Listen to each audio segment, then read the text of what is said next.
dulu sekitar 1 to 3, tapi kayak kelamaan deh 2 jam ya, agak berasap juga sih kalau weekend lama-lama belajar. Ya udah 1,5 jam aku pikir it's quite ideal lah ya. Jadi sekitar satu jam lebih kita bahas fundamental of this company, kita belajar, kemudian ada Q&A. After that sekitar 15 to 10 minutes kita bahas technical about IDX tuh kira-kira mau kemana gitu, ke depannya bullish bearish skenario nya, kemudian saham-saham yang sekarang kita bahas sama saham lain gitu loh. Ya itu lumayan sih buat kayak teman-teman ngelihat sekitar seminggu ke depan nih ada yang menarik nih, dan lumayan sih banyak yang jalan juga sesuai prediksi teknikal, karena memang sekarang marketnya banyak dominasi retail investor ya Pak. Jadi retail investor kan based on technical banget ya, karena memang buat panduan mereka trading is very important. Jadi ya kita juga mesti ngikut sih. Itu ada sektor tertentu apa any company bisa? Any company, tapi kita biasa lebih suka company yang udah mateng ya, istilah kan ini banyak sekali emiten-emiten baru. Kalau emiten baru aku nggak terlalu suggest untuk di webinarin dulu, karena biar mereka belajar dulu lah, lihat performa company itu gimana. Tapi kalau company yang udah gede, udah lama listing atau udah for a while lah, jadi kita udah lihat kinerja share price-nya gimana, GCG-nya company juga gimana, biasa kita invite. Jadi semua company sih, tapi paling seneng biasanya kalau lagi hot nih kayak sekarang nih, sektor IDX Health lagi lumayan lah ya, kayak Kalbe harga lagi best performing, terus ya kita seneng jadi sekalian belajar, oh ternyata ini ada katalis menarik gitu. Memang sekarang jumlah emiten sudah banyak ya Bu ya, udah banyak banget, more than 800 ya. Setiap tahun ada berapa puluh ya. Iya, kadang dalam sehari bisa listing 3-4 biji. Pernah tuh yang hari kapan tuh lagi rame-rame, sampai aku tuh udah nggak tahu IPO, ya udah kita ikut aja deh yang kira-kira baca sekilas kayaknya menarik. Ini udah jam 1, mungkin kita langsung mulai ya. Aku pembukaan dulu ya Pak, aku bacain dulu sedikit. Silakan Bu Rita, thank you. Oke, halo, selamat siang semua. Semoga selalu sehat dan profit selalu ya. Hari ini kita akan mengadakan webinar edukasi dengan emiten PT Kalbe Pharma Tbk atau KLBF yang diwakilkan oleh Bapak Lukito Kurniawan Gozali, Korsek dan Head of Investor Relation di Kalbe Pharma. Dan saya juga didampingin sebagai moderator oleh Vanessa Karmajaya, Research Analyst dari RHB. Sebelumnya kita disclaimer dulu di sini bahwa setiap pembahasan saham di sini hanya bersifat sebagai referensi atau bahan pertimbangan dan bukan perintah beli atau jual, karena setiap keuntungan dan kerugian menjadi tanggung jawab dari pelaku pasar modal. PT Kalbe Pharma atau KLBF berdiri pada tahun 1966. Kalbe juga telah berkembang jauh dari usaha sederhana di sebuah garasi menjadi perusahaan farmasi terdepan di Indonesia. Melalui proses pertumbuhan organik dan penggabungan usaha dan akuisisi, Kalbe telah bertumbuh dan bertransformasi menjadi penyedia solusi kesehatan terintegrasi melalui 4 kelompok divisi usahanya, yaitu divisi obat resep kontribusi sebesar 23%, divisi produk kesehatan kontribusi sebesar 17%, distribusi nutrisi kontribusi sebesar 30%, dan divisi distribusi dan logistik yang kontribusinya sebesar 30%. Keempat divisi usaha ini mengelola portofolio obat resep dan obat bebas yang komprehensif, produk-produk minuman energi dan nutrisi, serta usaha distribusi yang menjangkau lebih dari 1 juta outlet di seluruh kepulauan di Indonesia. Bapak Lukito Kurniawan Gozali bergabung di PT Kalbe Pharma Tbk pada tanggal 1 Oktober. Saat ini beliau menjabat sebagai Head of Investor Relation di PT Kalbe Pharma Tbk. Sebelumnya beliau juga pernah menjabat sebagai Head of Investor Relation di beberapa perusahaan terbuka seperti PT Ramayana Lestari Sentosa Tbk, PT Rajaya Swasembada Tbk, dan PT Nippon Indosari Korpindo Tbk. Beliau meraih gelar Bachelor of Arts in Economics dari University of Oregon, USA, dengan gelar Master of Business Administration in Finance dari University of Portland, Oregon, USA. Baiklah, tanpa berlama-lama lagi, mari kita mulai webinar edukasi kita siang ini yang akan dipandu oleh moderator kita, Vanessa Karmajaya. Silakan Vanessa dan Pak Lukito untuk memulai webinar hari ini. Waktu dan tempat saya persilakan.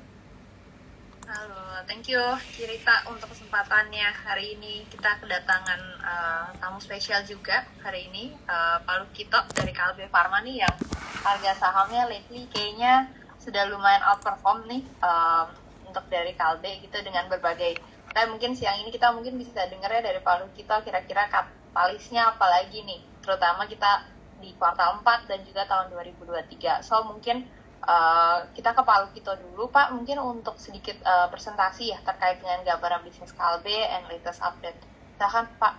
Oke, thank you Bu Rita, Vanessa, dan juga waktunya teman-teman ya untuk bisa hadir siang hari ini, terutama hari Sabtu ya, meluangkan waktu. Mungkin saya akan cerita sedikit ya terkait tentang Kalbe Pharma. Mungkin saya izin share screen dulu.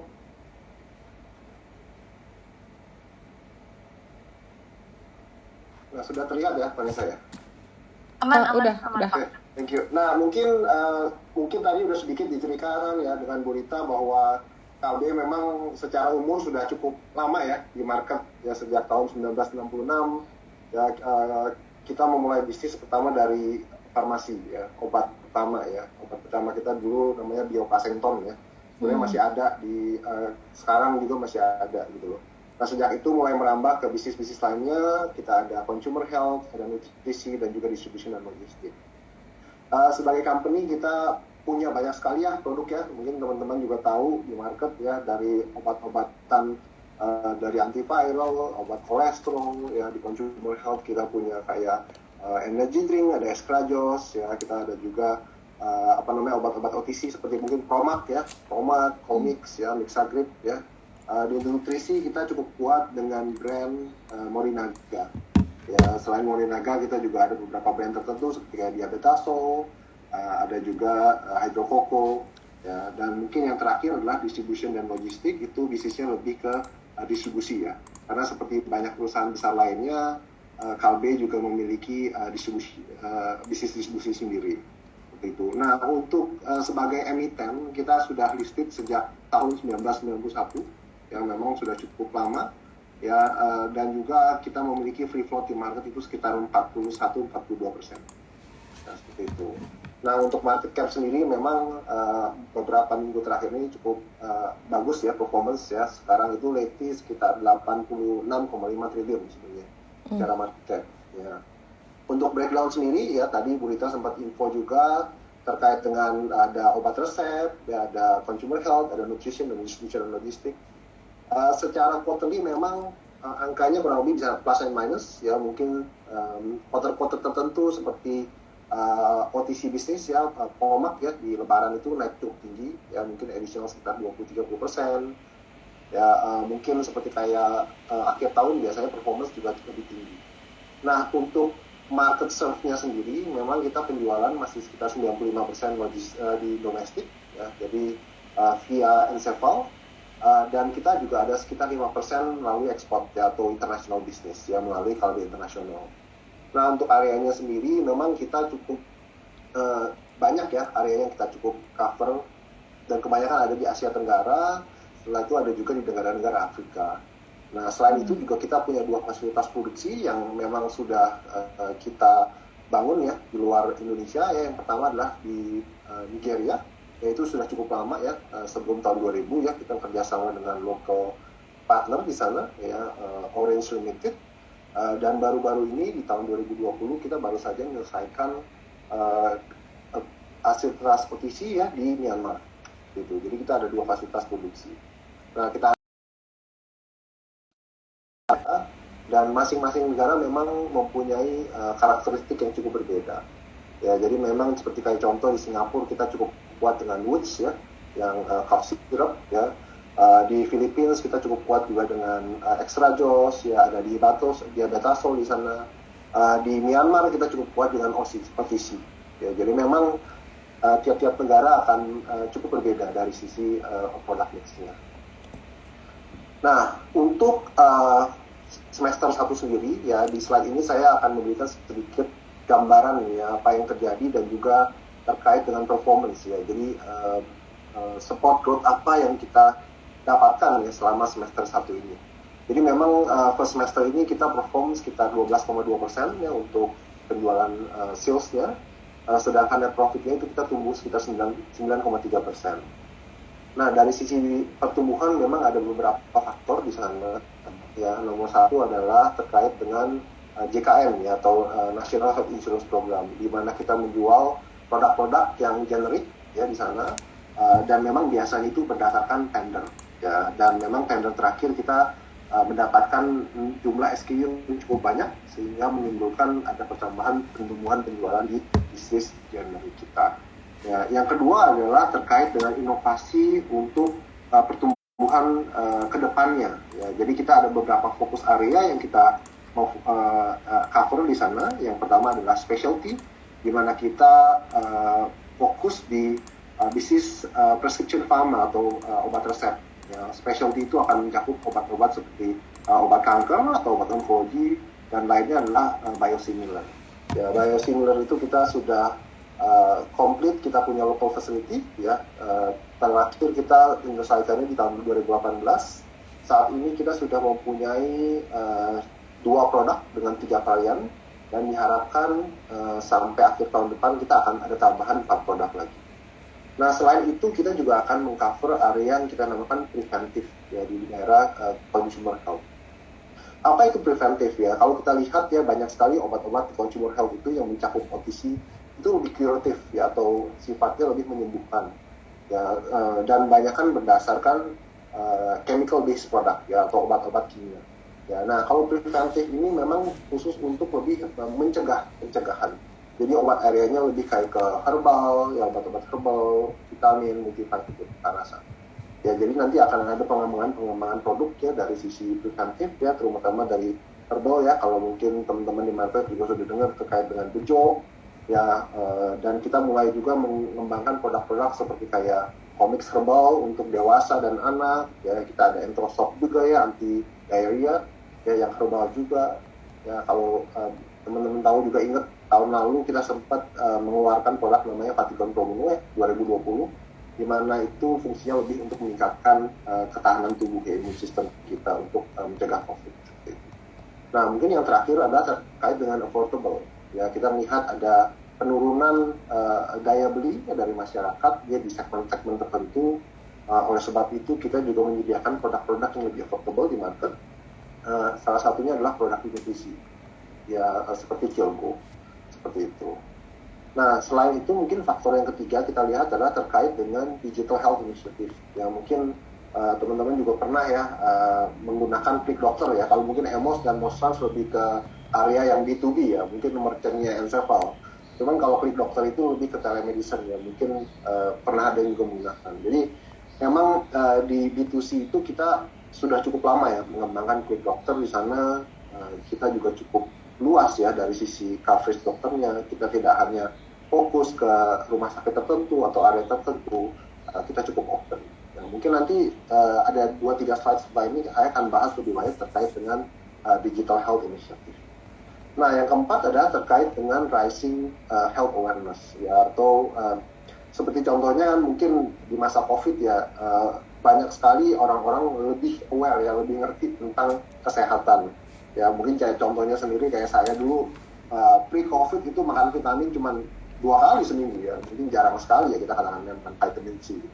Nah, kalau sekarang itu karena ngerti tentang vitamin, mendapatkan banyak edukasi, informasi dan sebagainya, sekarang minum vitamin setiap hari dan nggak cuma vitamin C gitu. Kita sekarang tambahkan vitamin D yang pentingnya untuk meningkatkan kekebalan tubuh. Kita juga minum juga zinc. Kadang-kadang kita tambahkan juga herbal ya, seperti kayak Vaticon Promuno. Apabila kita sakit leher nggak enak habis makan gorengan, contohnya kita bisa makan seperti kayak bijo dan sebagainya. Nah, jadi memang rising of health awareness itu membuat marketnya lebih besar, lebih tumbuh lebih cepat ya, karena adanya pandemi ini. Nah, terus mungkin yang kelima adalah terkait dengan international expansion. Ya, kita juga seperti yang saya info sebelumnya, sekarang itu kontribusi dari penjualan dari internasional itu cuma sebesar 5%. Ya, secara internal kita memang mentargetkan sekitar 10% ya dalam 3-5 tahun ke depan, dan kita akan coba untuk melakukan kerjasama dengan local distributor, dan salah satunya adalah terkait di Filipina. Ya, 2 minggu lalu kita baru saja menginfokan ke market bahwa kita melakukan pembuatan JV company ya di Filipina dengan EcoSensio. Sebenarnya bisnisnya nggak baru ya, sudah kita lakukan sebelumnya. Cuman diharapkan dengan JV ini kita bisa menambahkan produk-produk baru ya ke dalam portfolio itu sendiri. Nah, mungkin yang terakhir adalah terkait dengan ESG ya, mungkin akses ke healthcare ya, berkelanjutan ya, mungkin belakangan ini ya mungkin kita bilang mungkin sekitar 3-5 tahun terakhir ya banyak sekali investor yang mendorong lebih ke berkelanjutan ya, terutama investor institusional yang lebih ke arah di Eropa ya. Dan mungkin mereka di sana lebih berasa ya apa yang terjadi dengan climate change dan sebagainya. Ya. Nah, ini yang mungkin salah satu fokus utama juga yang kita akan jalankan juga ke depan. Nah, dari sisi challenge ya memang ada beberapa tantangan yang udah pasti adalah terkait dengan inflasi ya, dengan purchasing power juga ya yang turun, dan juga mungkin beberapa bulan terakhir kita melihat terkait supply chain ya. Jadi lebih intens lagi ya, dulu di awal COVID kita lihat bahwa ada satu tantangan dari supply chain ya, terutama contoh kayak API ya, API itu bahan baku obat yang kita ambil dari China dan India. Dan waktu itu di awal COVID itu China ada kota Wuhan yang lockdown ya, dan menyebabkan adanya kekurangan suplai bahan baku di sana. Nah, dan juga menyebabkan kenaikan harga.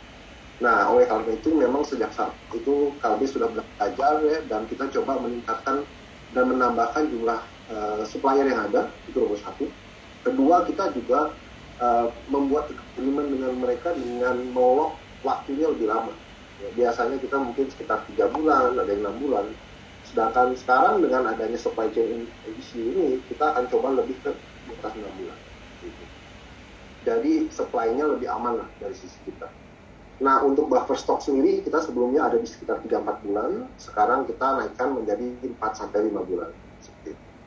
Dan mungkin yang terakhir adalah terkait dengan health and safety, ya terutama ya walaupun kita sebagai pharma company kita di-exclude dari PPKM dan sebagainya, cuman kita harus tetap memastikan juga kesehatan dari sisi karyawan kita dan juga partners kita ya selama pandemi.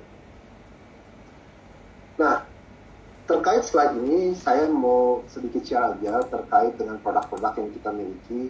Memang kalau kita lihat produk Kalbe itu sebenarnya mencakup umur yang sangat luas ya, dari ibu yang sedang hamil ya, menyusui, anaknya juga, anaknya menjadi remaja, menjadi adult, senior, dan klinikal.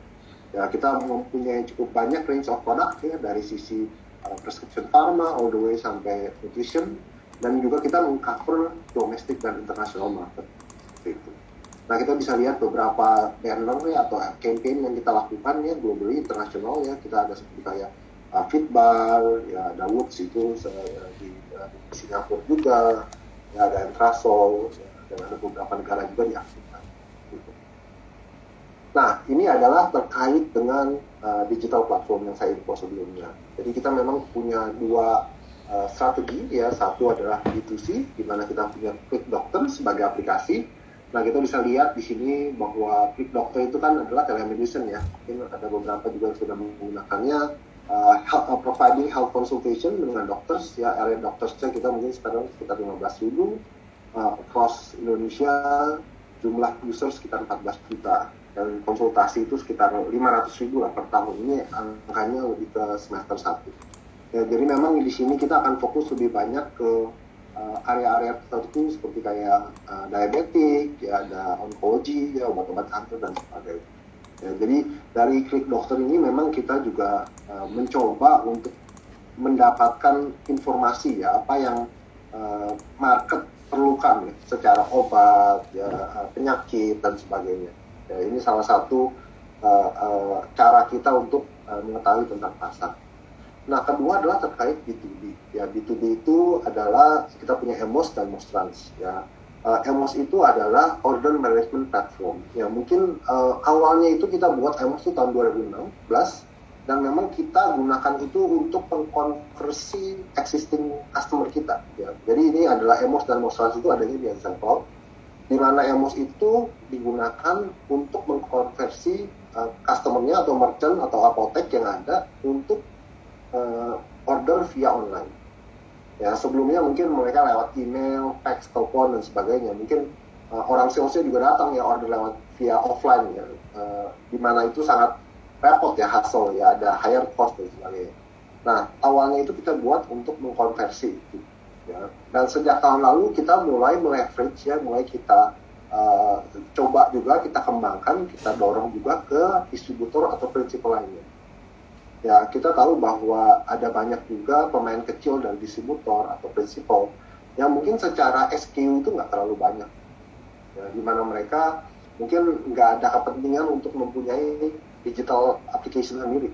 Ya, daripada mereka bikin sendiri, costnya cukup mahal, mereka mendingan ikut kita. Ya mungkin nanti bisa dilihat juga kenapa penjualan dari distribusi logistik bisnis menjadi lebih tinggi ya dibandingkan 3 bisnis lain, itu karena EMOS seperti itu. Nah yang kedua adalah terkait dengan MOSTrans. Ya MOSTrans itu adalah Transportation Management Platform.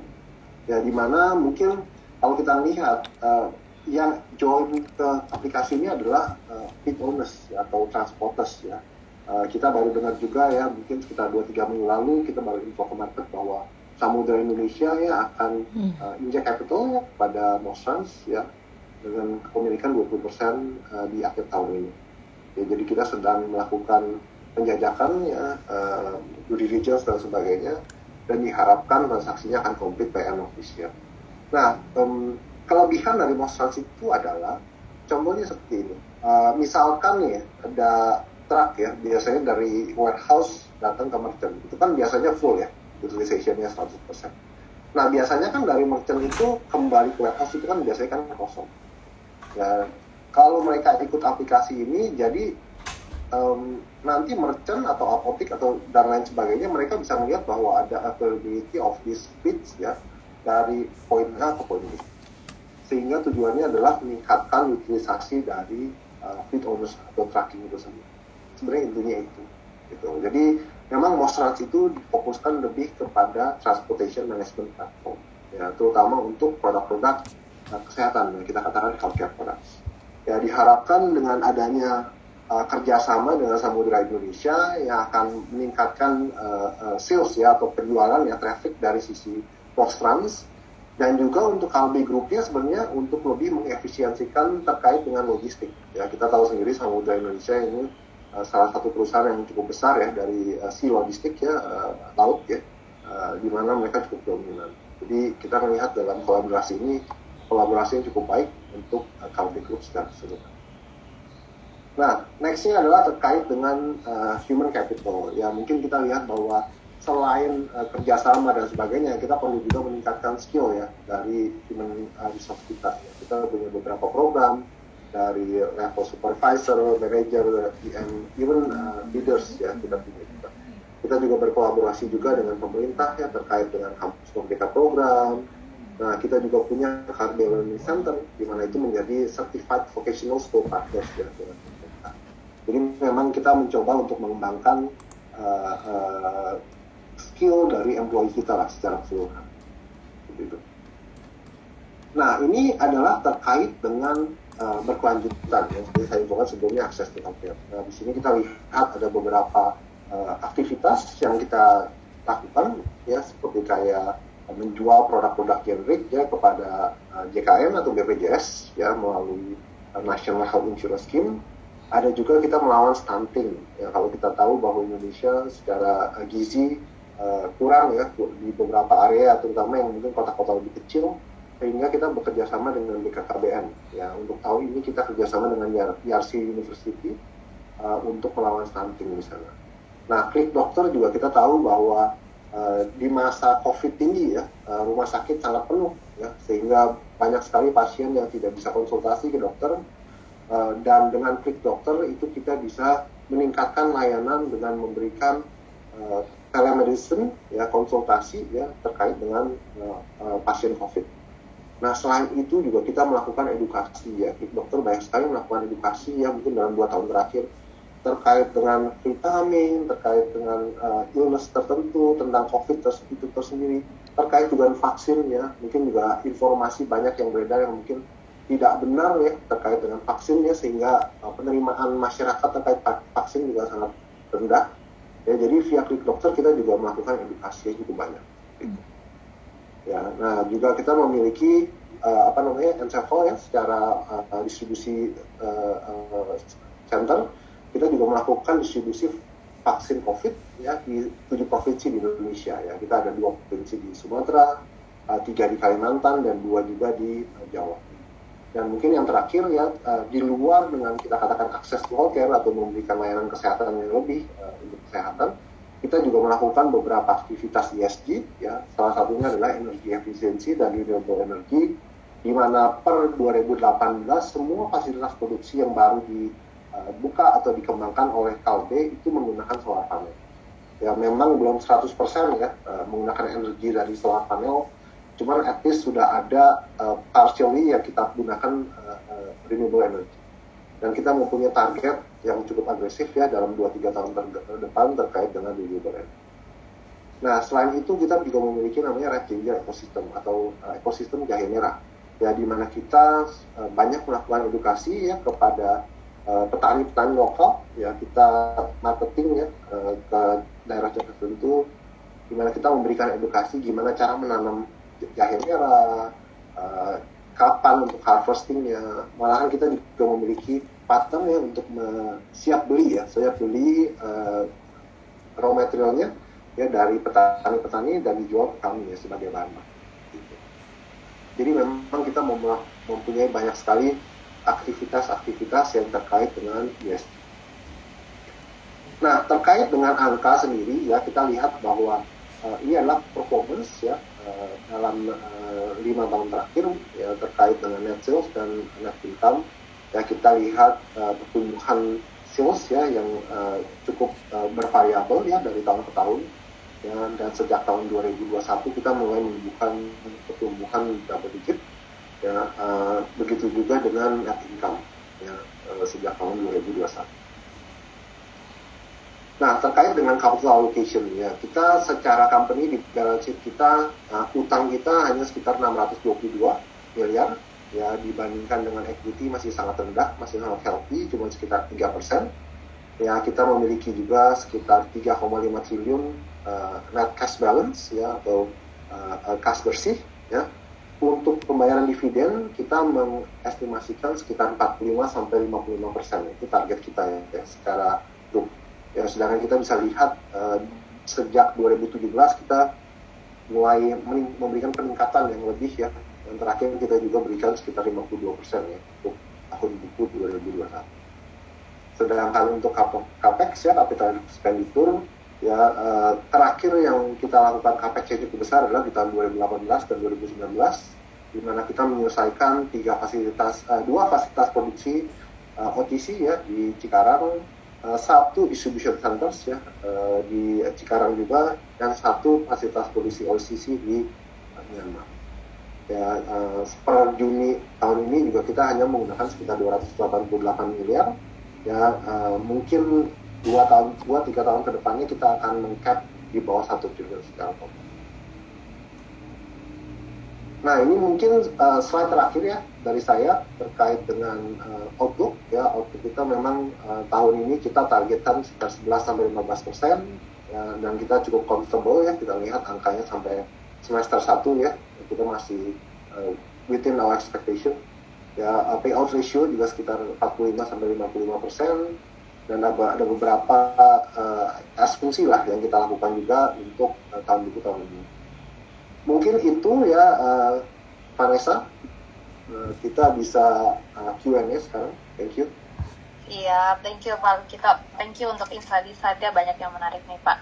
Mungkin sebelum kita mulai mau mengingatkan dulu kepada teman-teman partisipan, kalau ada yang mau bertanya boleh langsung raise hand, atau mungkin juga type the questions di chat box, atau mungkin juga kepada teman-teman yang dari YouTube ya, yang menonton dari YouTube, boleh juga dituliskan pertanyaannya di YouTube, nanti mungkin kita akan coba bantu akomodasi. Mungkin sebelum mulai sesi tanya jawab, mungkin mau tanya dulu nih Pak, pertanyaan dari saya. Untuk dari permintaan sendiri setelah Lebaran seperti apa nih Pak? Karena kan memang biasanya untuk produk Kalbe, apalagi yang terkait dengan OTC di bulan puasa kemarin itu biasa pertumbuhannya cukup bagus, cukup positif, tapi setelah Lebaran seperti apa, dan juga terkait dengan adanya kenaikan Pertalite gitu Pak. Ini mungkin concernnya terhadap cost seperti apa, dan kira-kira KLB melihatnya dampaknya terhadap purchasing power seperti apa nih Pak? Oke. Mungkin terkait penjualan yang memang kita lihat ada sedikit slowdown ya, terutama di second quarter itu sebenarnya di Lebaran. Di Lebaran itu sendiri kita melihat ada sedikit slowdown ya, karena hari liburnya cukup banyak untuk tahun ini. Ya, kita lihat liburannya lebih banyak. Cuman memang ada produk-produk tertentu seperti kayak seperti Promax itu memang mendapatkan peningkatannya karena pas Lebaran itu sebelumnya kan ada puasa ya. Puasa itu biasa konsumsi untuk Promax itu cukup tinggi. Ya, jadi memang itu seasonality pasti selalu ada. Cuman memang kita lihat setelah itu di Juni dan Juli sudah mulai kembali ke seperti the first quarter. Ya, jadi memang penjualan di third quarter ini memang masih within our expectation. Nah, kedua terkait dengan input cost, memang sudah terjadi kenaikan input cost ya cukup lama ya, terutama memang dari awal pandemi juga sudah ada, dan memang sejak first quarter lah kita bilang, sejak war dari Rusia dan Ukraine itu memang lebih membuat tantangan yang lebih ya terkait input cost. Nah, memang kalau kita melihat dari sisi gross margin kita turun ya sekitar 1,5%. Ya, di mana kita katakan 0,5% itu datang dari kenaikan biaya ya, yang ditimbulkan. Sedangkan 1% itu lebih ke product mix. Ya.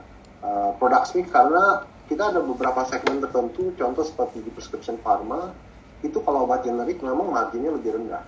Ya, sehingga kalau kontribusinya lebih tinggi karena kita menjual lebih ke BPJS, sehingga mengakibatkan margin akan turun. Ya, hal yang kedua mungkin yang paling gampang adalah terkait dengan EMOS. Ya, kita tahu EMOS sendiri yang saya infokan sebelumnya, itu kita jual, kita leverage juga ke distribusi dan prinsipal lainnya. Sehingga marginnya sangat rendah di sana. Ya, kita tahu sendiri margin distribusi itu sudah sangat rendah, ini lebih rendah lagi gitu. Karena memang cuman menggunakan aplikasinya itu tersebut. Tetapi memang salesnya makanya kita lihat dari distribution dan logistik itu growth-nya sangat tinggi, bisa 17%. Ya, cuman marginnya turun. Nah, itu sebabnya kenapa ada terjadi penurunan. Jadi ada mix antara higher input cost dan juga ada product mix di sana. Nah, dari kita sendiri, kita caranya adalah kita melakukan ASP adjustment ya, kepada produk-produk kita. Yang kita lakukan adalah kita menaikkan sekitar 3-5% selected product. Ya, kita sudah mulai lakukan itu di akhir first quarter, second quarter. Mungkin nanti ke depannya kita akan lakukan lagi. Kita lagi evaluasi dampak dari Pertalite. Sekitar 60-70% penjualan Encepal itu yang distribusi dan logistik itu jualnya kepada Kalbe Group. Jadi secara tidak langsung Kalbe bisa melakukan pass-through. Ya, cuman kita mesti review the market lah ya.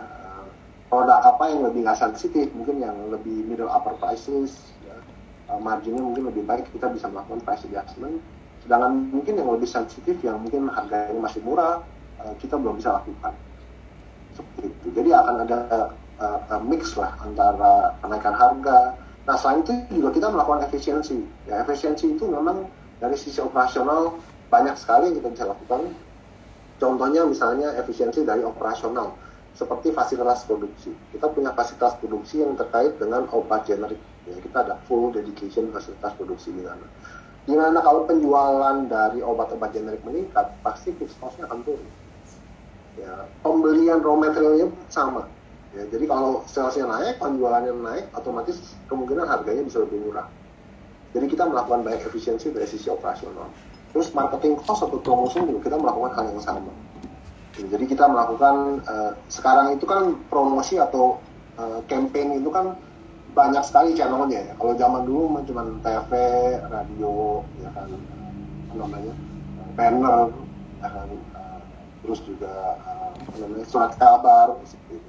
Nah, kalau sekarang kan banyak sekali kan, terutama kayak kamu nih kan, saya yang milenial gitu kan, pasti lihatnya YouTube lah, Instagram lah, Facebook yang lebih direct dan mungkin impact-nya lebih besar seperti itu. Jadi kita akan mencoba untuk lebih inovatif lah. Ya, jadi nggak cuma terkait bilang value-nya segini, kamu mesti spend segini. kedepannya harus nambah gitu. Jadi cara-caranya, inovasinya kita harus lakukan untuk bisa mengendalikan biaya ke depan. Gitu. Siap Pak. Thank you untuk pemaparannya. Nah ini mungkin sudah ada raise hand ya. Mungkin silakan kepada Pak Ahmad. Ini juga sudah ada pertanyaan di chat box. Silakan Pak Ahmad kalau mau bertanya langsung. Oke, Pak Ahmad, ya silakan Pak.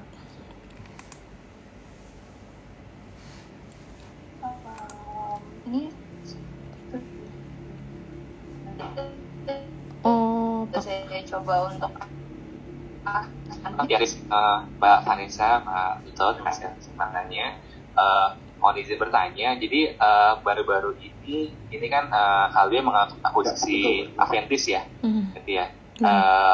Itu, nah saya pengen tahu nih pertimbangan Kalbe dalam mengakuisisi Aventis itu apa? Apakah mungkin Kalbe mau mencari jalur setelah kemarin ke Genexin itu sepertinya nggak jadi ya, makin vaksin COVID ya. Kemudian tentang market size potensial untuk vaksin swasta di Indonesia itu bagaimana? Apakah bisa tumbuh mungkin 10 kali lipat atau gimana? Karena saya banyak pakai vaksinnya Aventis, Pak. Jadi saya pasti jadi klien Kalbe nanti ke depannya. Terima kasih. Oke, mungkin terkait dengan PT Aventis ya, mungkin kita sudah announce juga mungkin sekitar 1 bulan lalu lah. Jadi PT Aventis Pharma itu sebenarnya local company atas Sanofi ya, Global Sanofi. Ya, kita tahu ada Sanofi, company secara global, mereka punya banyak produk juga, cukup banyak, salah satu pharma global company. Dan biasanya memang kalau foreign company itu untuk menjual barang di Indonesia, mereka harus melakukan JV ya, atau kerjasama dengan local partners. Ya, di kondisi ini mereka memiliki sekitar 80% dari PT Aventis Pharma. Nah, jadi dari kami, KB adalah kita mencoba untuk membeli share itu, portion itu, ya kita akan membeli 80% dari PT Aventis Pharma. Agreement-nya adalah mendapatkan license untuk produk-produk di area tertentu. Ya, jadi ada 3 area, di diabetik, di kardiovaskular, dan satu lagi adalah di vaksin. Jadi itu 3 area itu yang kita dapatkan. Gitu. Nah, sebenarnya PT Sanofi itu selain bisnis 3 ini masih ada banyak lagi sebenarnya. Nah, cuman area ini sendiri gitu. Kita ada OTC-nya yang kita nggak ambil, dan mungkin ada, kalau nggak salah ada onkologinya juga yang kita tidak ambil. Ya, cuman untuk kita adalah ini membuka satu peluang lebih ke depannya. Jadi kerjasama yang lebih banyak lagi ke depannya. Ya, kita harapkan mungkin nanti ada produk-produk baru yang bisa masuk ke Indonesia. Nah, bisa kerjasama dengan kita. Karena kan kita salah satu pemain yang cukup besar lah, yang paling besar di Indonesia. Nah, untuk detail dari transaksinya itu sendiri, memang kita belum bisa berikan terlalu banyak informasi. Karena memang masih dalam proses penyelesaian. Yang targetnya itu adalah bulan depan, di akhir bulan depan. Gitu. Nah, terkait dengan transaksinya berapa, terus marginnya berapa, kontribusinya berapa. Nah, kalau kontribusi kita bisa infokan. Jadi, secara karena ini bisnisnya baru, ya kita belum pernah pegang, dan kita belum pernah distribusikan. Diharapkan itu tahun depan dengan akuisisi ini ada tambahan pertumbuhan sekitar 3-4% dari total penjualan Kalbe. Seperti itu, Pak. Kemudian tadi Pak tentang market potensial vaksin swasta bagaimana Pak ya? Kira-kira. Ya, jadi kalau terkait dengan market vaksin memang cukup besar ya di Indonesia ya. Memang setahu saya sih untuk vaksin COVID sendiri kayaknya Sanofi nggak arahnya nggak ke sana. Setahu saya mereka cuma punya vaksin flu, setahu saya. Ya, flu vaksin. Jadi memang ada beberapa area yang kita akan coba kembangkan. Sebenarnya dengan Genexin sendiri, kemarin dengan adanya pembatalan vaksin COVID, ya karena kondisi yang mungkin sekarang cukup, supply-nya sudah banyak lah kita katakan ya Pak ya. Kalau kita tetap lanjutkan melakukan uji klinis itu udah agak sedikit telat gitu kan. Karena sekarang sebenarnya jumlah vaksin COVID itu udah banyak. Cuma masalahnya kapan aja pemerintah mau enroll itu, dan apakah masyarakat mau menerima atau enggak seperti itu. Nah, jadi memang yang vaksin COVID-nya kita hentikan, cuman ada beberapa vaksin area lainnya yang akan kita kembangkan, Pak. Gitu. Nah, kita harapannya memang ke depannya diharapkan market vaksin ini akan tumbuh. Karena kan penyakitnya bisa banyak ya. Salah satu mungkin yang lagi cukup digaungkan adalah HPV ya, untuk wanita ya sebenarnya. itu juga cukup banyak ya. Mungkin kayak anak saya juga sebelumnya ada MMR ya, apa namanya rubella dan sebagainya. Nah itu memang perjalanan vaksin di Indonesia pasti akan tumbuh lebih banyak ke depan. Ya. Apakah mungkin kedepannya bisa tumbuh jadi misalkan size 10 triliun Pak mungkin? Untuk size Pak, mungkin saya mesti kembali ya Pak. Saya nggak gitu tahu detail jelas berapa besar market size-nya. Cuman menurut saya sih eksponensialnya bisa cukup besar ya Pak. Dengan jenis penyakit yang berbeda, ya dengan jumlah populasi yang cukup besar, harusnya secara size bisa cukup besar. Ya, soalnya ada banyak yang potensial kayak misalkan vaksin DBT kan baru mau masuk ya. Belum ada kan ya penyakit khas banget di Indonesia. Tapi ada juga yang lain yang belum ada gitu kayak vaksin malaria gitu. Apakah KLB akan masuk ke vaksin itu Pak untuk development-nya ya? Nah, kalau memang terus terang kalau untuk pengembangan secara internal itu kemungkinan belum ke arah sana gitu. Jadi karena memang kan di bisnis pharma itu ada beberapa tipe bisnis lah kita katakan. Ya, ada yang pertama itu biasanya namakan innovator kok. Jadi innovator itu mereka sebagai pengembang lah. Ya biasanya istrinya tuh ilmuwan sama mungkin orang yang memberikan uang untuk dia melakukan penelitian. Biasanya seperti itu. Nah, jadi mereka tuh biasanya yang berhubungan dengan produk barunya, melakukan R&D dan sebagainya, spending R&D-nya sangat besar. Sedangkan kalau KLB itu biasanya di next step-nya. Ya. Di mana kita melakukan mungkin uji klinis, melakukan distribusi, melakukan produksi dan sebagainya. Nah itu memang dua jenis PT yang berbeda. Ya. Oke, siap. Oke, itu aja Pak. Terima kasih banyak Pak. Terima kasih, Pak. Semoga makin besar KLB Pharma. Amin, thank you Pak. Ya. Terima kasih Pak Ahmad untuk pertanyaannya.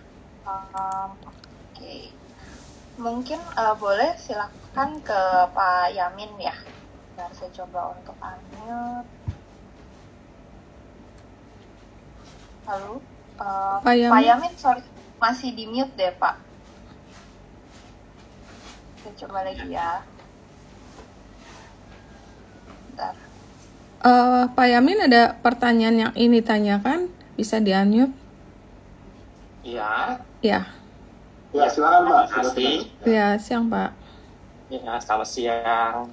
Pak Lukito, apa yang dilakukan oleh KLB terhadap perubahan bisnis model yang sekarang kan konsumen sudah lebih ke arah digital ya, bisa telemedicine, kemudian juga mau belanja kesehatan juga kalau bisa main klik-klik aja.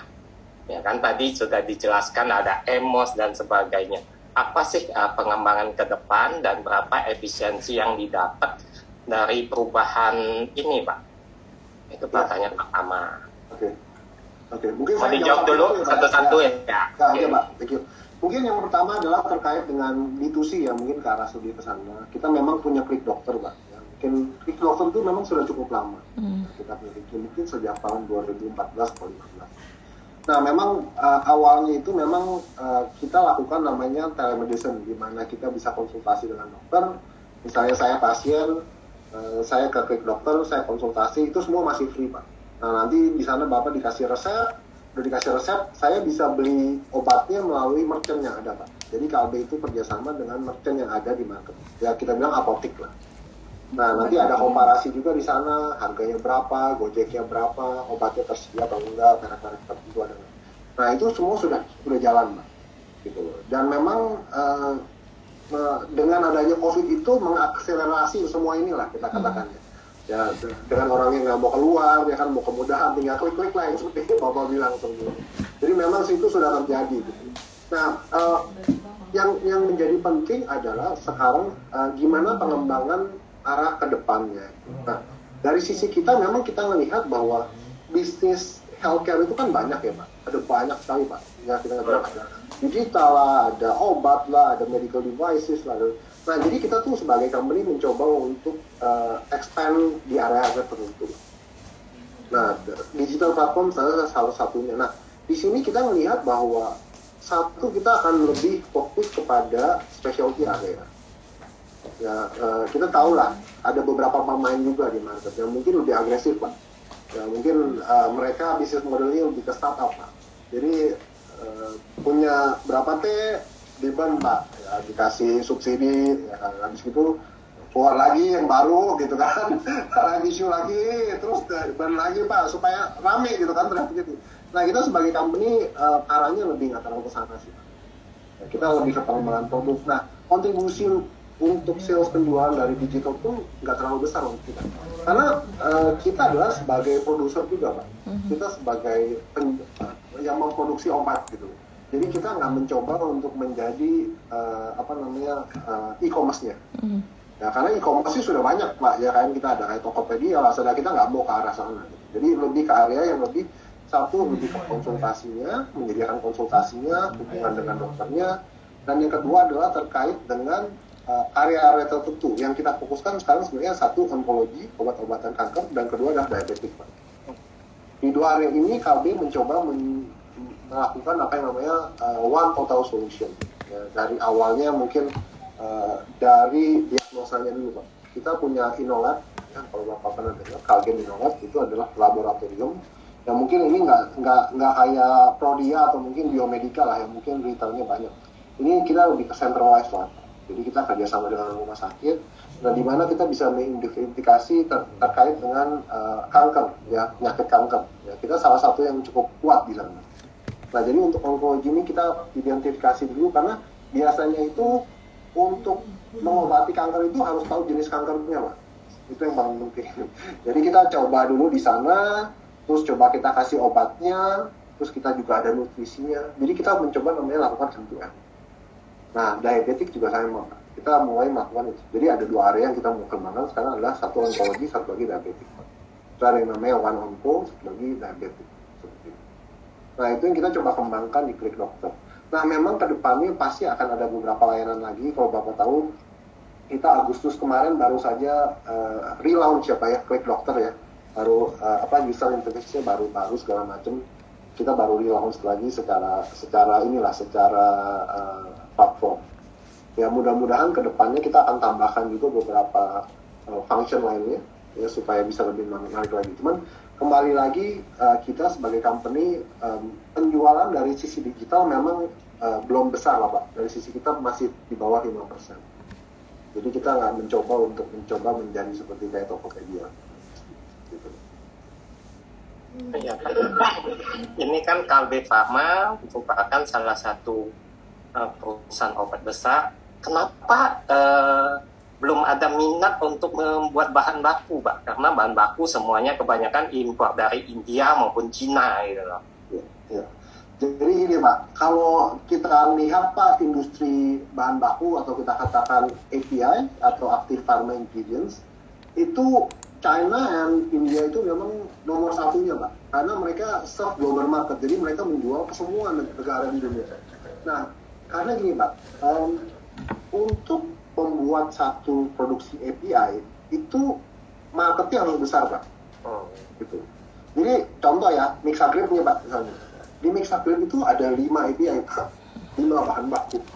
Jadi untuk bisa Bapak penuhin ini semua mesti bikin 5 PT itu Pak. Dan secara size masing-masing harus besar sekali. Apakah Indonesia yang penduduknya segini besar masih kurang Pak? Kalau menurut kita Bapak lihat aja, kalau India dan China aja mereka serve global market Pak. Ya, betul. Nah, berarti kita harus benar-benar besar sekali. Nah, sebenarnya inisiatif itu dari pemerintah sudah ada. Dan kita sebagai pemain lokal kita ada melakukan beberapa inisiasi Pak. Nomor satu adalah terkait dengan obat-obat biologik. Ya, kalau Bapak import produk-produk yang chemical, ya kayak misalnya Promac lah dan sebagainya, itu kan importasinya 1 ton, keluar produknya 1 ton Pak nanti. Yeah. Nah, kalau biologik enggak Pak. Biologik itu kita cuma perlu import master cell-nya. Nah, setelah itu Bapak kembangkan, dia akan berkembang biak, multiplikasi, setelah itu kita ambil proteinnya Pak. Jadi bahan bakunya itu kita nggak perlu import 1 ton Pak. Nah, itu makanya kita kembangkan produk-produk namanya produk-produk biologik. Seperti itu. Jadi secara raw material kita nggak perlu import terus Pak. Gitu. Nah, yang kedua adalah terkait dengan herbal. Nah, herbal itu juga adalah menyediakan local sourcing Pak. Jadi kan produk-produknya seperti kayak cordyceps lah, seperti ada celery lah, ada madunya, ada red gingernya, ada jahe merahnya. Kita kembangkan dari petani lokal. Jadi kita memang usahakan Pak. Cuman memang untuk sementara ini kita belum maju ke arah ke API. API itu di Indonesia saya tahu ada 2 atau 3 company setelah saya. Kimia Farma sudah mulai masuk Pak untuk kayaknya untuk bahan baku lebih ke sodium Pak juga. Ya, kalau nggak salah ada satu Kalau tadi. yang main herbal Deltomed sama Sido muncul yang Ya. sekarang cukup kuat. Ya, jadi memang sourcing ini memang problem kita semua lah. Kita juga coba ya. Kita juga mulai coba lainkan dengan government blueprint-nya terkait dengan local content ya, di mana kita juga sudah menyelesaikan pabrik benang operasi ya tahun lalu ya dengan local content kita tambahkan. Jadi kita mulai align juga Pak. Kita juga salah satu perusahaan yang melakukan investasi untuk biosimilar Pak. Investasi kita 500 miliar Pak untuk pabrik itu tersendiri gitu. Jadi memang kita banyak melakukan, kita align lah dengan government initiative sekarang.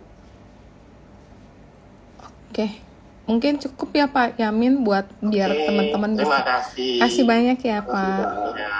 Thank you Pak Yamin. Oke. Mungkin sekarang kita boleh ke chatbox ya, ada beberapa pertanyaan di chatbox. Yang pertama mungkin Pak Lukito mungkin boleh diberikan gambaran Pak tentang produk-produk apa aja nih Pak yang menjadi unggulan dari Kalbe Farma sebetulnya. Oke. Produk sebenarnya kalau kita lihat memang kalau kita bilang obat cukup fragmented lah ya, tergantung areanya lah. Kalau mungkin orang yang tahu kolesterol, obat antibiotik itu biasanya kan kayak ada kolesterol, antibiotik ada aksimotrimin lah kita bilang yang antibiotik yang cukup banyak. Terus juga untuk consumer health kita tahu ada Kajos, ya, obat OTC seperti kayak Promac yang cukup besar kita. Terus juga ada Comics, ya, Entrostop, itu salah satu yang cukup besar lah. Di nutrisi sendiri memang sebagian besar lebih dari Morinaga. Ya Morinaga yang mungkin kalau pernah dengar juga kayak Diabetasol, terus juga seperti kayak Fitbar, Fitchips ya, mungkin itu tergantung ini ya sih Pak segmen-segmennya. Nah itu salah satu beberapa produk yang memang cukup besar ya, kontribusinya.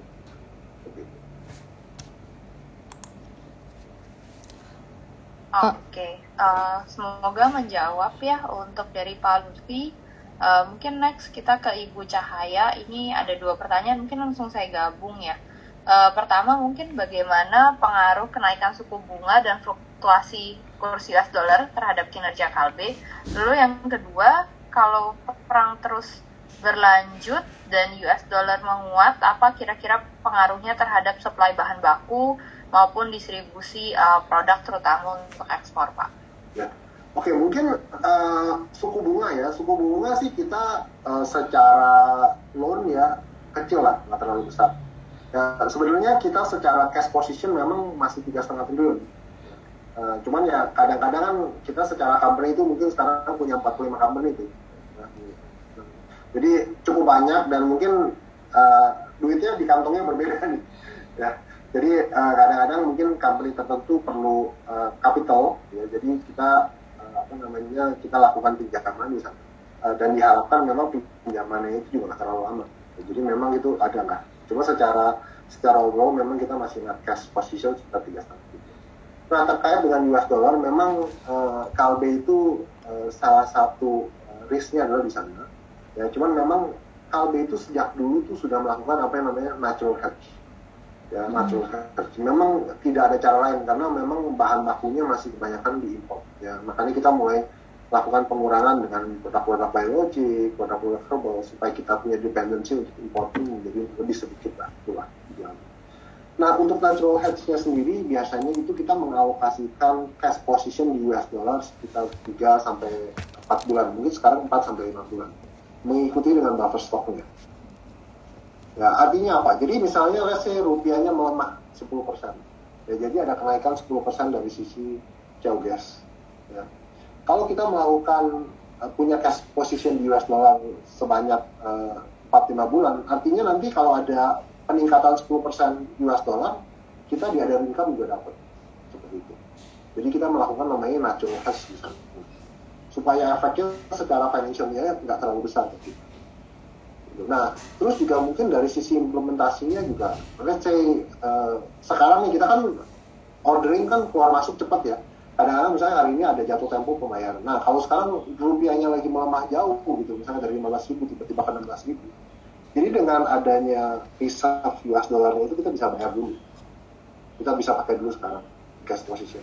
Dan nanti mungkin kita melihat dan mungkin berapa hari atau berapa minggu ke depan mungkin dolarnya mulai melemah lagi, balik lagi kita bisa beli. Jadi ada satu namanya natural hedge di sana untuk bisa mengalokasikan dan menyediakan US dollarnya untuk kepentingan pembayaran juga. Sebenarnya itu sih lebih ke arah sana. Oke, siap. Noted Pak. Semoga menjawab ya untuk Bu Cahaya. Mungkin untuk ada yang resen dari Pak Awik mungkin ditahan sebentar ya. Ini ada kita ke YouTube. Ada pertanyaan dari YouTube, ini dari Bu Ayu, ingin bertanya terkait dengan prospek pengembangan genomic editing machine atau bank tali plasenta di Kalbe, mengingat prospek biotek genomic medicine yang mulai maju. Mungkin arahnya lebih ke specialty products ya Pak, ke depannya kira-kira akan seperti apa nih Pak, kalau boleh dielaborasi lebih lanjut. Oke, kalau untuk genomic memang kita punya beberapa produk lah di genomic ya. Untuk genomic. Setahu saya untuk anak ya kita punya, untuk dewasa juga kita punya. Ya, kita memang salah satu company yang melakukan genomic test ya sebelumnya. Cuma sekarang sudah mulai banyak lah ya yang melakukan tes genomic test juga. Nah itu biasanya ada di Calgen Innolab. Ya, mungkin di sana bisa dicek juga, ada beberapa produk lah di genomic test. Ya. Untuk stem cell sendiri memang kita di Indonesia punya stem cell institute. Ya, itu sudah cukup lama, kalau nggak salah udah sekitar mungkin 2010 sebelumnya ya. Saya juga belum lahir tuh di Kalbe, jadinya saya belum tahu. Cuman kayaknya sebelum 2010 ya. Jadi sudah ada gitu dari sisi kita. Jadi memang di sana sudah ada namanya development pengembangan produk ya. Setahu saya itu ada satu produk tuh untuk lutut. Ya, di mana akan bisa menyembuhkan. Karena kan gini, stem cell itu kan secara tidak langsung adalah sel yang masih awal ya kita bilang ya. Ya kan perbedaan antara bayi dan orang yang lebih tua kan adalah generatif dari sel tersebut. Ya kalau muda itu kalau kita misalnya luka kepotong gitu, penyembuhannya itu jauh lebih cepat daripada orang yang lebih tua. Udah pasti. Karena selnya itu melakukan perbaikan itu lebih cepat. Nah, stem cell ini kan sebenarnya itu kan ya. Jadi sel pertama kali bayi baru lahir itu ada itu. Nah, banyak sekali orang-orang yang mungkin sudah luka ya dari lututnya itu karena mungkin olahraga atau mungkin penuaan dan sebagainya. Nah, kita ada satu produk yang mungkin kita lakukan injeksi itu dengan stem cell itu bisa memberikan perubahan. Gitu. Jadi sudah ada beberapa produk terkait hal itu, mungkin bisa dicek juga dari sisi itunya sih, stem cell. Itu sih Pak. Oke, thank you Pak untuk penjelasannya. Kita tunggu Pak, karena mungkin specialty product is one of the next katalis ya Pak untuk tahun-tahun mendatang ya. Ya, yang betul. menarik. Oke, mungkin kita ke Pak Awing. Silakan untuk Pak Awing boleh di unmute dan ditanyakan pertanyaannya. Selamat siang Cirita, Mbak Naisa sama Pak Lukito. Siap. PT Kalbe Farma kan punya 3 challenge nih. Pertama recovering ekonomi, yang kedua minimize supply chain adverse impact, yang ketiga health and safety. Yang tadi saya mendapatkan informasi buffer stoknya dari 3 sampai 4 bulan menjadi 4 sampai 5 bulan. Nah, di sini artinya purchasing supply bargaining power supplier ini sangat kuat. Jadi purchasing power Kalbe Farma ini sangat lemah gitu loh. Karena kalian membutuhkan buffer stock 4 sampai 5 bulan. Di mana di challenge kedua itu kan disebutkan minimize supply chain adverse impact. Nah, berarti Kalbe Farma ini nggak ada efisiensi sama sekali. Karena untuk buffer stock 4 sampai 5 bulan artinya uang nganggur di sana gitu. Kalau saya korelasikan ke laporan keuangan, itu dari Kalbe Farma dengan Temposcan, itu penjualan Kalbe Farma itu tinggi ya, 13 miliar. Sedangkan Temposcan itu 5 miliar. Sedangkan dia punya EPS itu lebih tinggi Temposcan, 84. Nah, 84 kalinya. Sedangkan dia punya PBV itu masih kecil 0,9. Bagaimana Pak Kalbe Farma untuk meningkatkan kinerjanya? terutama efisiensi dalam logistik maupun manufaktur. Makasih. Oke, mungkin terkait dengan pertanyaan Pak Awing ya, mungkin dari sisi buffer stock ya, memang menurut kami sih bukannya kita tidak mempunyai purchase bargaining power ya kepada supplier. Ya. Sebenarnya dengan adanya peningkatan buffer stock ini sebenarnya mengurangi atau memitigasi resiko terkait dengan ketersediaan barang baku. Ya. Karena logikanya gini Pak, kalau sekarang supply chain terus berlanjut dan kita nggak bisa importasi atau mungkin kontainernya stop gitu kan kita harus tetap jual barang ya Pak ya. Jadi kalau kita cuma punya buffer stock 3-4 bulan dibanding 4-5 bulan, pasti lebih aman yang 4-5 bulan Pak. Seperti itu. Nah, untuk bargaining power menurut kami sih pasti kita punya jauh lebih besar Pak. Karena sebelumnya itu kita cuma ngelok mungkin sekitar 3-6 bulan ya. Dimana kalau kita sekarang ngelok di atas 6 bulan, pasti bargaining power kita masih lebih tinggi. Ya, karena secara skill lebih besar, pembeliannya juga kita lock lebih panjang, dan suppliernya pasti lebih senang. Sebenarnya itu sih. Nah, terkait dengan financial performance, memang tergantung dari company-nya sih Pak. Memang agak sulit dikatakan comparison antara apple to apple. Karena memang kami secara company juga secara size jauh lebih besar, segmennya juga akan sedikit berbeda Pak. Gitu ya. Temposcan kan memang lebih ke arah lebih kondisi Pak ya, lebih ke arah sama produk-produk. Jadi mungkin bisa dibandingkan later on dengan produk-produk consumer kita gitu. Nah, kalau dibandingkan dengan distribusi dan logistik kita pasti marginnya pasti akan lebih jelek Pak, karena distribusi margin dan logistik itu cuman gross margin cuma sekitar 9, 10, 11%, net margin mungkin cuma 3%, seperti itu sih Pak.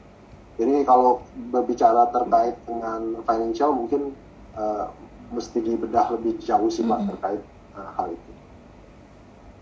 Kalau saya lihat sih produknya Kalbe Pharma ini kebanyakan mati surinya ya daripada Temposcan gitu. Makanya dia punya efisiensi kinerjanya ini lebih kurang unggul lah dibandingkan Temposcan gitu. Terkait produk sih Pak, kita memang punya tim yang memang ada produk launching Pak. Jadi setiap tahun itu kita punya inisiatif ya dari masing-masing divisi itu ada melakukan launching produk. Produk launching itu juga memang kita evaluasi ya setiap quarterly basis ya, dan kita ada satu indikasi Pak. Karena memang ada beberapa produk itu nggak bisa langsung successful Pak di market. Ya mungkin mesti marketing dulu, ya mesti gaining market share dulu baru bisa profit. Ya kita bisa lihat itu mungkin dengan beberapa company lain mungkin kayak Mayora lah, ya kan ada beberapa produk mereka yang cukup dominan ya akhir-akhir ini ya. Dulu kan paling gampang kita bilang mungkin kayak lah ya, kayak botol gitu kan dulu ya. Kita sering minum ya, pas saya muda sih ya suka minum teh botol tuh ya. Zaman sekarang teh botol dan jarang sekali. Kalau zaman saya sekolah tuh semuanya pakai botol, minum pakai sedotan. Sekarang kan udah beda ya. Jadi memang agak sedikit berbeda. Dari sisi kita memang kita selalu melakukan evaluasi produk ya, launching produk kita terus jalankan, inisiatif nasional kita terus jalankan seperti itu. Satu lagi yang terakhir Pak Lugito, forecast ROE per 31 Desember 2022 berapa Pak? Kita sih rangingnya sekitar 20% Pak, kita arahnya ke sana Pak. Gitu. Jadi gini Pak, memang kalau Bapak lihat dalam beberapa tahun terakhir karena investasinya meningkat, returnnya, salesnya tumbuhnya nggak sebagaimana semestinya, ROE-nya jadi rendah seperti itu. Kalau Bapak lihat kita melakukan investasi cukup heavy ya di tahun 2016, 17, 18, 19. Karena tadi kita lihat kita punya capex sampai sekitar 1,9 triliun. Karena ada beberapa produk itu yang kita lakukan, misalnya contoh kayak biosimilar, investasi cukup heavy Pak, sekitar 500 billion. Ya, dan itu perlu waktu untuk kita benar-benar bisa utilize the whole facilities. Jadi seperti itu. Makanya kita lihat growth-nya agak sedikit, ROI-nya agak sedikit menurun. Yang mungkin nanti setelah 1, 2, 3 tahun ke depan ya Pak, nanti setelah growth-nya double digit terus, mungkin ROI-nya pasti akan meningkat. ROE-nya meningkat berarti dividennya tambah besar dong Pak? Diharapkan seperti itu Pak. Jadi memang kita punya target, ya kita targetkan 45 sampai 55, ya mudah-mudahan kita bisa berikan lebih tinggi lah Pak. Oke. Mungkin Terima kasih ya Pak. Ya, makasih Pak Wing. Thank you, Pak. ya Pak Wing, thank you untuk pertanyaannya. Pak, kita mungkin kita ke chatbox lagi nih Pak. Ini mungkin nggak tahu ya apakah sudah bisa di-share atau belum. Apakah ada next corporate action di Kalbe tahun depan? Dan mungkin ini ekspansi bisnisnya, apalagi mungkin saya menambahkan dikit kalau boleh dijelaskan juga terkait dengan JV di Filipina Pak, sama kalau nggak salah juga mau ada trading hub di China ya, kira-kira seperti apa tuh Pak. Dan tadi terkait dengan dividen, view-nya lebih ke dividen sharing, dividen keeping, lalu apakah masih intact tadi Pak untuk dari dividen payout-nya atau seperti apa? Mungkin itu Pak. Oke, dividen dulu ya pada saya. Dividen sih memang komitmennya kita 45 sampai 55 dan memang setiap tahun kan kita coba naik terus ya. Sejalan dengan kita punya target. Ya mudah-mudahan kedepannya dengan ada cash yang lebih besar dan sebagainya kita bisa melakukan data payout. Terus terkait dengan ekspansi ya. Sebenarnya memang kita ada tim namanya Corporate Strategic Investment. Tim itu memang membawahi project-project yang ada pada saat gitu loh. Jadi setiap tahun memang kita terus melakukan namanya alignment dengan market ya, ada opportunity apa yang ada di market, semua yang terkait dengan healthcare industri kita lihat gitu. Apakah ada opportunity atau apa gitu. Cuma kan memang sesuatu yang belum bisa kita confirm kan kita nggak bisa info ke market ya. Jadi biasanya kalau udah confirm, misalnya contoh nih ada JV, kita baru bisa infokan ke market seperti itu. Jadi kalau ditanyakan apakah ada rencana, pasti ada gitu loh. Pasti ada potensial, ada opportunity yang di market yang kita lagi ongoing terus. Nah, kedua terkait dengan JV di Filipina. Ya, sebenarnya EcoSensial itu sudah partner dengan kita sebelumnya. Cuman sebelumnya itu kita ekspor ke sana, mereka terima barangnya, terus mereka jual. Jadi cuma mendapatkan fee-based system. Ya, diharapkan dengan JV ini, dengan ada kolaborasi ini, kita harapkan ke depannya itu akan ada penambahan produk-produk lainnya untuk JV company ini. Ya, dari sisi kita adalah ada tambahan sales, dari sisi mereka adalah dengan tambahan salesnya itu porsi mereka jadi lebih besar. Seperti itu. Ya, jadi memang JV di Filipina ini bukan hal yang baru, cuman kita lebih mempererat network kita, hubungan kita dengan EcoSensial supaya bisnis kedepannya lebih baik. Ya. Terus terkait dengan hub di China. Ya memang dengan adanya tantangan ya di supply chain ya dalam 2 tahun terakhir kita melihat perlu adanya menjalin hubungan yang lebih dekat dengan supplier. Ya, kalau kita jauh kan kita nggak tahu ya on the ground-nya seperti apa gitu kan. Ya kan misalnya harganya berubah atau kalau mungkin misalnya ada info di satu kota kita mau lockdown. Jadi apa gitu kan, itu dengan adanya hub di sana itu kita bisa lebih reaksi lebih cepat. Arahannya sebenarnya ke sana sih.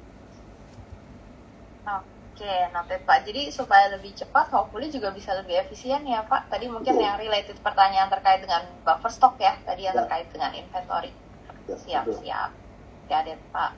Pak, mungkin ini pertanyaan sambil kita nunggu, silahkan teman-teman kalau ada yang mau bertanya lagi bisa raise hand atau mungkin type the questions di chat box atau mungkin bisa di YouTube juga ya. Mungkin sambil menunggu ini pertanyaan mungkin sambil nunggu saya, mungkin kalau boleh. Iya, aku mau nanya dikit nih. Silakan Ci.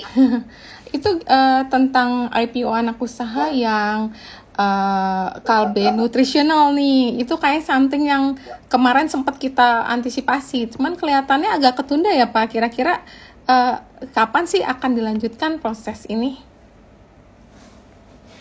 Oke, jadi memang apa namanya ada proses IPO karena kondisi market yang tidak terlalu baik ya kita tunda. Benar. Ya jadi planning itu masih tetap ada ya, cuman kita masih lagi nunggu nih Bu kapan waktu yang cukup baik untuk kita lakukan launching lagi. Oh, I see. Iya. Sebenarnya bukan nutritional aja nih Bu, jadi kayak Semuanya banyak ya. Yang ya biologic juga sebenarnya kita ada rencana. Oh, yang under PT Sanghyang Perkasa itu ya Pak? Kalau yang nutrisi Sanghyang benar. Oh, jadi ada beberapa ya? Ya, kalau biologics nanti lain lagi Bu, itu lebih ke biologics business gitu. Oke, Jadi iya. memang kemungkinan itu kolaborasi dengan seperti yang kita bilang corporate action lah ya, kolaborasi dengan partner juga bisa, kita raise capital juga bisa, kan ada strategic investor masuk juga bisa. Sebenarnya kan tahun lalu juga kan ada strategic investor baru masuk ya ke PT kita di Kalbe Direction Biologic. Kita sempat raise sekitar 105 juta US dollar gitu. Ya, di sana. Ya, ini cuman PT-nya memang masih under Kalbe yang lebih ke biologic business seperti itu. Oke. Belum di IPO kan. Oh belum ya. Terus kelihatannya Kalbe ini rajin sekali Pak buybacknya. Biasa kalau company yang memang yakin dengan istilahnya share price-nya, yakin dengan kinerjanya, mereka akan mengadakan kayak buyback yang ya istilahnya kan kemarin udah buyback 500 yang terakhir yang 750 miliar ya Pak. Jadi totalnya Bu, memang kita ada 3 kali ya. Bener. Sejak 2020 lah. Cuman yang 2020 kecil lah Bu ya, karena memang waktu itu masih ini lah. Yang cukup banyak sebenarnya cukup besar di tahun ini. Yes. Ya, kita ada 2 periode di bulan Februari ke Mei dan Mei ke Agustus. Totalnya ini memang semua sekitar 1 triliun Bu. Yes. Total. Oh totalnya semua 1T ya Pak ya? Ya 1 triliun semua secara total.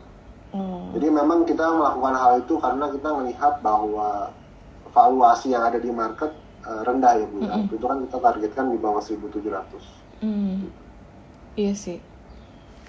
Oke. Ya buat teman-teman nih kalau misalnya tadi kebetulan aku baca bahwa BlackRock ini juga salah satu pemegang sahamnya Kalbe. Jadi ini Kalbe ini banyak diinvest oleh fund-fund asing ya, dan fund asing yang cukup gede juga nih, bukan cukup gede, I think the biggest juga mereka holding Kalbe Pharma sebagai salah satu investment stocknya.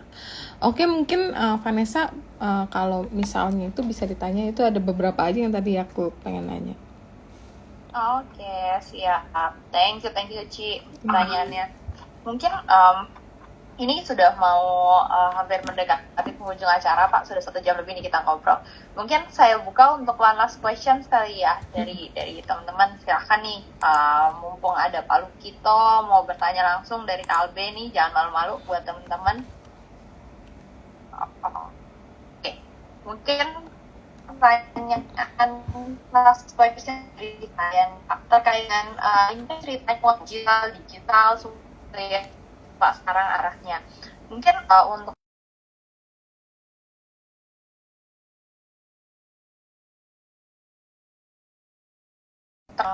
baru lagi, lalu di logistik itu kan sempat dengar mau banyak otomatisasi ya Pak untuk dari facility logistiknya. Mungkin seperti apa, dan juga last question saya juga adalah kan Kalbe case-nya cukup banyak Pak, banyak conglomerate lain yang sekarang mulai invest ke saham.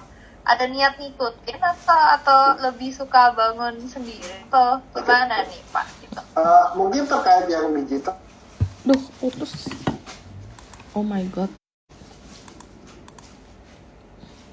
Dengan Klik Dokter atau Recording in progress. Emos atau mungkin juga Monster.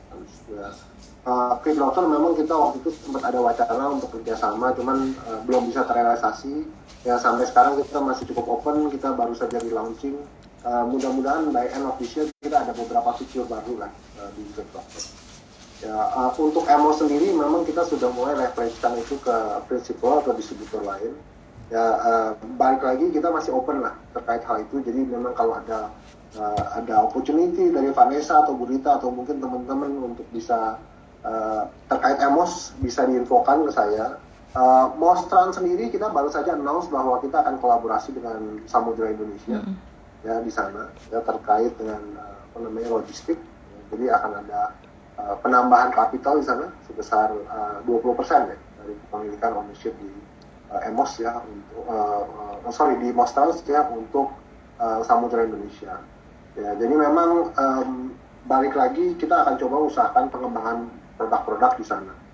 Ya, terkait dengan kalau bilang apa tadi cash ya, cashnya banyak mau diapain gitu. Sebenarnya gini, balik lagi ya, Kalbe itu kan memang perusahaan yang sudah cukup lama di market ya. Jadi kita udah sejak 1966 lah, kita baru saja celebrate our birthday itu 2 minggu lalu, gitu. Udah 56 tahun. Gitu. Nah jadi memang kita secara blueprint company itu kita punya planning ya. Karena healthcare bisnis itu sangat besar skopnya.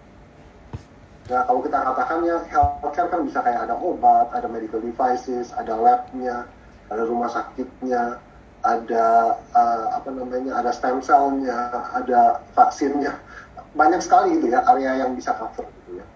Nah, kita memang secara blueprint itu kita mulai pelan-pelan kita mulai invest di area-area tertentu. Ya, cuman balik lagi memang karena kita secara company sudah cukup lama, ya bisnis modelnya tuh nggak kayak startup lah kita bilang, nggak suka burn money gitu cepet-cepet gitu. Kita coba meningkatkan traffic ya kayak Quickrocker juga kita lakukan hal yang sama. Cuman kita nggak sampai benar-benar habis-habisan untuk melakukan untuk find traffic lah, kita burn money lah kita. Oke, siap. Kadet Pak, kita Cuman pasti akan ada investasi ke depannya. Mungkin contoh kayak di digital platform. Ya, mungkin nanti fasilitas produksi mungkin untuk vaksin lah dan sebagainya itu pasti akan ada ke depannya. Seperti itu. Atau akuisisi land lah dan sebagainya untuk production land. Seperti itu. Ya, kita tunggu nih Pak update-update selanjutnya. Mungkin sebelum kita kembalikan cerita, thank you Pak sekali lagi untuk pemaparannya. Sebelum kita kembali ke cerita, ada closing statement yang mau disampaikan Pak? Mungkin dari saya, mungkin tantangan terbesar untuk sekarang ini memang global issues ya, yang kita lihat dari war Rusia dengan Ukraine ya, dengan China condition, recession dan sebagainya, memang lebih ke eksternal. Nah, memang kita secara internal kita akan coba jaga ya apa yang kita janjikan ke market ya, secara EBITDA, secara growth dan sebagainya. Dan kelihatannya sih kita masih cukup optimistik ya dengan outlook yang ada sekarang, dan mudah-mudahan dengan adanya kenaikan suku bunga lah, dengan Pertalite naik lah dan sebagainya, kita ekonomi masih bisa stretch cukup baik ya, sehingga kondisi kita memang kan ini kan juga kan memang kondisi kita jauh lebih baik ya dibandingkan seperti US atau mungkin Europe ya, di mana inflation di sana lebih parah lah ya kita katakan. Suku bunga juga naiknya sangat agresif ya. Ya mudah-mudahan di second semester ini kita bisa mendapatkan hasil yang lebih baik seperti itu sih. Thank you Vanessa. Thank you Pak, best of luck sekali lagi dan tetap sehat terus Pak. Mungkin silakan kembali ke cerita. Oke, thank you so much untuk Pak Lukito, very insightful, and thank you juga Vanessa untuk sesi ini. Oke, aku share untuk technical review ya.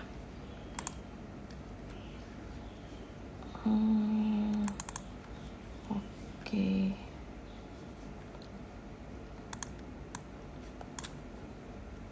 Slide.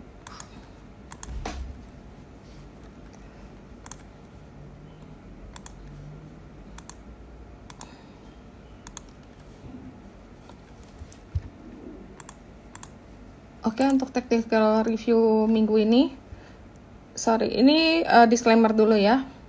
Oke, untuk GCI secara bullish skenario koreksinya udah terbatas karena udah menguji support di FR 61,8 di indeks 7155 dan FR 78,6 di 7095. Bertahan di level tersebut maka akan mengkonfirmasi higher low dan indeks akan berpotensi kembali rally. Indeks berpotensi membentuk bottom dari wave kedua dari wave 5 yang akan melanjutkan ke wave 3.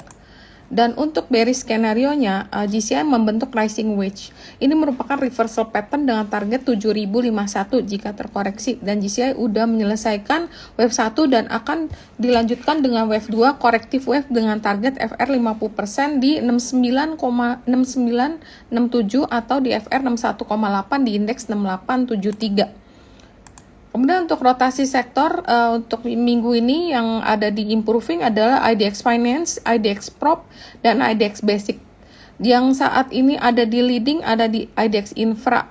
Saat ini sisa infra aja ya, yang IDX Energi udah mulai turun ke weakening dan industri juga ke weakening. IDX non-cyclical ada di weakening dan IDX Trans ada di lagging, Health ada di lagging, dan ini ada IDX Tech dan cyclical juga di lagging. Kemudian secara daily kita lihat bahwa IDX Trends udah masuk ke improving, IDX Tech juga masuk ke improving, IDX Cyclical juga ada di improving, dan IDX Finance juga udah improving tapi mendekati ke leading ya. Ini juga IDX Basic juga ada di sini. IDX Health saat ini secara daily masih ada di leading indicator, dan IDX Prop juga ada di leading. Nah, ini IDX Energy yang menarik, semuanya mau daily mau weekly ini turun ke weakening. IDX Industrinya juga. IDX Infra ini sekarang lagi di lagging. Kemudian kalau kita lihat di IDX Basic secara sektoral yang weekly, ini ada apa sih yang kira-kira masuk ke improving? Ada Archie, ada Antam yang masuk ke daerah improving. Biasa kalau aku suka beli di improving, nanti pas pindah ke leading biasa rally kan cukup jauh. Nah, ada Indosemen, kemudian ada PSAB, ada SMBR, sama ada Tekim. Ini udah pindah ke leading ya secara RRG weekly, dan ada Keras di daerah leadingnya, ada Barito. Kemudian yang pindah ke weakening ada BRMS dan AGI. Kemudian yang masih ada di lagging ada Inco, ada MDK, ada SMCB, ada Enical, ada Tins. Dan secara basic industry daily-nya itu yang improving ada di Barito. Dan tapi saat ini yang leading ini banyak banget. Ada Antam, ada AGI, ada SMBR, ada TPA, ada Indosemen, dan Indakiat itu turun ke weakening. Nah, kalau di IDX Health ada apa ya secara weekly? Yang secara improving ada INAF, ada KF, ada BMHS, ada PRIM, ada PRDA, dan leading memang ternyata memang terbukti ya, Kalbe itu harganya lagi tinggi ya. Silo, Kalbe ini ada di leading. Kemudian secara daily-nya itu ada apa ya? Ada Same yang kemarin sempat ke improving, IRA, dan ada Sido yang ada di leading, tetap Kalbe ada di leading, dan ini terbukti dari rotasi sektor bisa dilihat. Ada Kalbe, ada Mika, ada BMHS. Dan yang IDX Prop ada apa? Yang kemarin sempat naik secara weekly, Sumarekon ada di improving, LPK di improving, kemudian ada CTRA yang ada di leading, APLN, BKSL, DILD, BES, MDLN ada di leading. Dan kalau di daily-nya itu ada PLN yang masih di atas, CTRA, BSDE, dan lain tuh BES, MDLN, BKSL ada di weakening. Tapi ini bisa berubah ya kalau daily, karena ini memang jangka pendek. Ini adalah 5 saham yang terbesar secara market cap yang ada di masing-masing sektor. Nah, kira-kira kita lihat ya, ada beberapa saham yang menarik termasuk Kalbe. Kalbe ini break resisten jangka panjang di 1730. Break rectangle pattern menuju ke 1960. Target flag pattern menuju 2230. MACD dia masih positif dengan buy, tapi ini memang buat invest ya, bukan buat trading. Buy area di 1820 hingga 1880, dan target 1 1960, target 2 2050, stop loss 1810. Kemudian ada Inco yang juga menarik di sini. Inco rebound dari support MA 200 hari di 6020, dan kenaikan akan melanjutkan tes last high di 7125, berpotensi membentuk Gartley pattern. Inco buy di area, jika ingin melakukan pembelian bisa lakukan pembelian di 6.800 hingga 64 dengan target 1 7525, target 2 8.100, dan stop loss di 6.300. MACD masih positif. Kemudian ada Antam yang break resisten jangka panjang di 2010 akan melanjutkan kenaikan menguji last high di 2270. Break level tersebut berpotensi membentuk cup and handle dengan target 3000. Antam masih buy dengan area di, kalau ini melakukan pembelian 2150 hingga 2000 dengan target 2270 dan 2600, stop loss 1880. Kemudian semen Gresik yang patternnya sangat menarik di sini.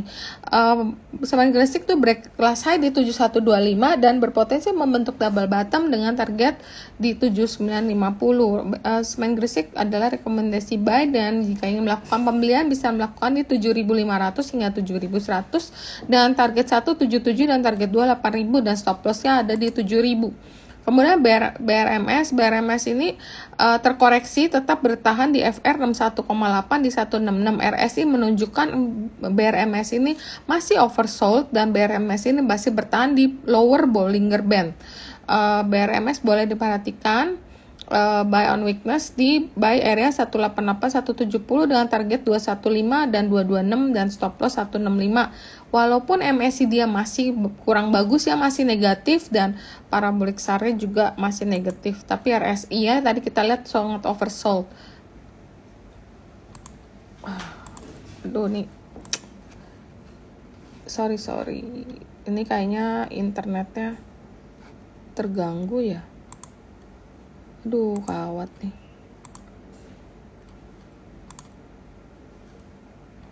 Sorry, kayak keputus ya. Recording in progress. Sempat keputus sebentar. Oke, sorry. Aduh, internetnya parah. Oke, tadi kita sampai di BRMS ya, Vanessa tadi terakhir.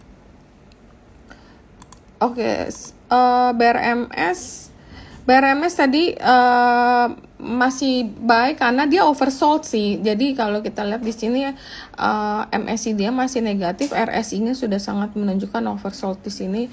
Jika bertahan di 166, maka BRMS saat ini bertahan di lower Bollinger Band dengan buy area di 188-170, target 215 dan target 226 dan stop loss 165. Kemudian ada base yang koreksi bertahan di support up channel di 169. So far up channel masih valid, kenaikan akan menguji resisten up channel di 206. Base masih buy di 180-170 dengan target 187 dan 206, stop loss 168. Dan untuk teman-teman yang tertarik untuk mengikuti kelas teknikal, kita ada kelas, silakan hubungin admin di nomor tersebut. Oke. Mungkin itu aja untuk technical sesi. Mungkin Vanessa ada closing statement untuk teman-teman semua. Thank you Ci, sekali lagi untuk kesempatannya hari ini, dan thank you Pak Lukito untuk tadi pemaparannya. Mungkin kalau dari Kalbe kita melihat masih positif, cuman mungkin kalau dari saya mungkin good things come to those who wait ya, karena kalau ngelihat Kalbe ini mungkin kita nggak bisa ngelihat yang pertumbuhannya mungkin langsung nih gitu triple digit gitu atau langsung double atau gimana, tapi kan bisa dilihat ini inisiatifnya terus continue, track recordnya sudah ada, jadi I think sih it's just a matter of time ya, dari kita dengar kabar-kabar baru nih nanti terus-menerus yang positif dari Pak Lukito, nanti hasil dari inisiatifnya seperti apa. Itu aja sih untuk Kalbe. Oke, thank you so much untuk hari ini. Thank you banget Pak Lukito. Mungkin hari ini kita udah cukup banyak belajar. Ternyata Kalbe itu is company yang sangat menarik karena udah berdiri cukup lama dan udah proven getting stronger and getting bigger. Jadi memang buat teman-teman yang invest boleh perhatikan untuk investasi jangka panjang. Mungkin gitu dulu ya Pak Lukito untuk hari ini. Terima kasih banyak untuk update-nya. Sampai mungkin nanti kita akan ketemu lagi nih. Nanti kapan kita ada undang lagi untuk update-update berikutnya. Oke. Thank you Bu Rita atas waktunya, undangannya. Thank you Vanessa, thank you semua ya atas waktunya. Salam sehat untuk kita semua, thank you. Ya, thank you, salam sehat, happy weekend, bye all. Salam sehat, happy weekend. Thank you, bye. Thank you Friendly. Thank you Vanessa, thank you Pak Lukito, thank you all. Saya izin live ya. Iya, ya bye.